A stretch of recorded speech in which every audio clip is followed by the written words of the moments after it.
And this weekend, I'm back in Canada after so many far-flung travels. I thought, let's do something in Ontario. And the missus took me to see Shakespeare at Stratford, Ontario, which is about a 90-minute drive outside of Toronto. And the whole town is based on plays and Shakespeare. And to my delight, the set for this play looked normal, not some weird political statement. The actors were normal. And I say this because if you go to a lot of plays these days, there's politics forced down your throat. I saw the show Oklahoma a couple months ago, and the central prop were Bud Light cans. And they were handing Bud Light out and drinking Bud Light and throwing. And I just thought, I'm so distracted. It was awful. I left at halftime, or I saw The Winter's Tale and there was some trans subtext. Can I just see a play?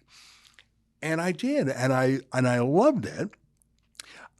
There were a lot of black actors playing it, which I thought was excellent. There was a little bit confusing to have a white dad with a black daughter, but I have to say that all of the actors of every background were outstanding.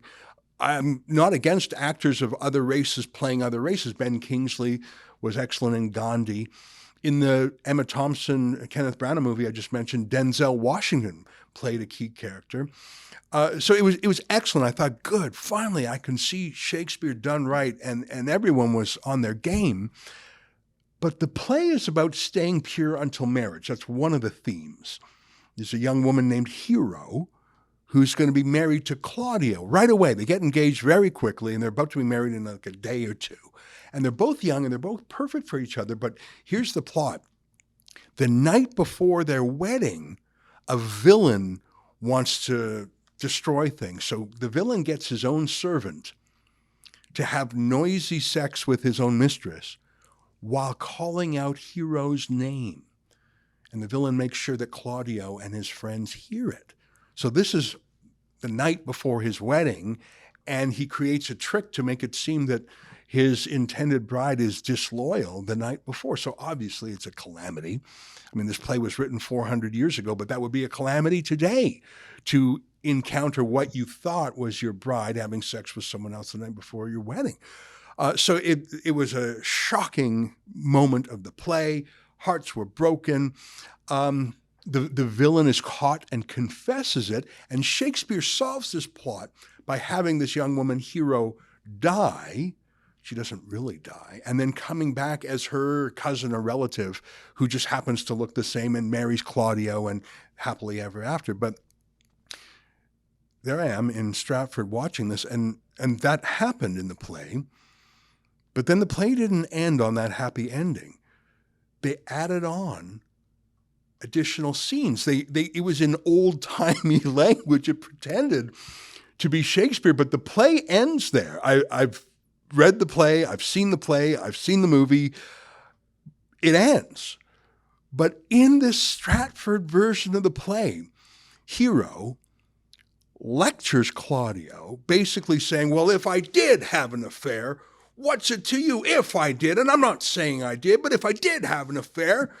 And it was so bizarre. And then Claudio literally prostrates himself, bows down, face to the ground, while an angry Hero lectures him that she can sleep with whomever she wants.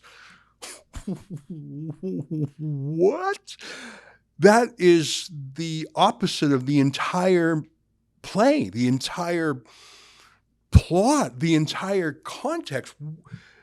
That is not Shakespeare. They called it Much Ado About Nothing. They advertised it that way. They claimed that it was Shakespeare, but it was not. You could say it was Shakespeare in transvestism. It was Shakespeare in drag. Erin Shields is the writer who thought that she is a world-class historical, cultural figure by rewriting Shakespeare. And you have to dig deep on their website or in their program to find out additional text by Erin Shields. That's quite something. Imagine if you had a Bible and you had additional text by Erin Shields, just adding a few things in. And let me read from Erin Shields' official website. She needs a website. Shakespeare doesn't have a website. He doesn't need one. He was perhaps the most influential writer in the English language in all of history. So he doesn't need a website. But if you've never heard of Erin Shields, she has a website, and she'll tell you, quote, most of her work highlights the negation of or misrepresentation of women in classical texts by adapting these stories through a feminist lens for a contemporary audience. But it wasn't a misrepresentation. It's a play. It's a work of fiction, but it absolutely was the state of affairs back 400 years ago in England, and even now, not only in much of the world, but I put it to you, in 2023 in Stratford, Ontario, it is the social norm that if a bride was having noisy sex with someone not her betrothed on the eve of marriage, that would break the marriage off. But not to Erin Shields and Stratford, who want to rewrite this misogynist play. They kept it largely hidden. It was called Much Ado About Nothing. It was a Shakespeare play. Erin Shields' name was not on it. It was a counterfeit.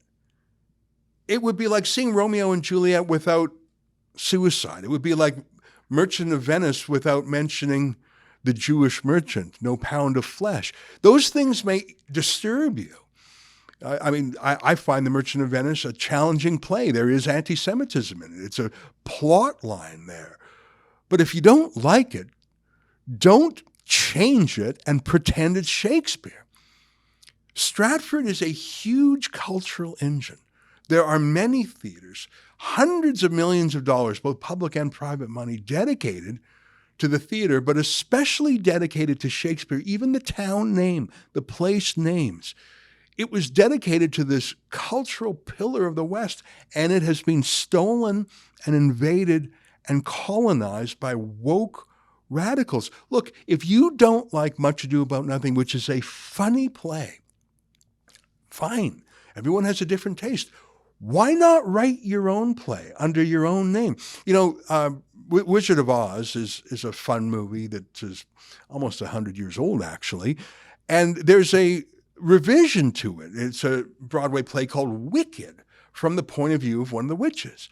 And it's a great play. By the way, it's very successful. It's a huge commercial success. People really like it. It's not called The Wizard of Oz. It's called Wicked. It has its own writers. And by the way, they made it a success. If you're going to revise Shakespeare, say so. Call it a feminist revision. Why trick people and hide what you've done? I started poking around the website of Stratford. I came upon their DIE, their diversity, inclusion, and equity statement. It's 14,000 words.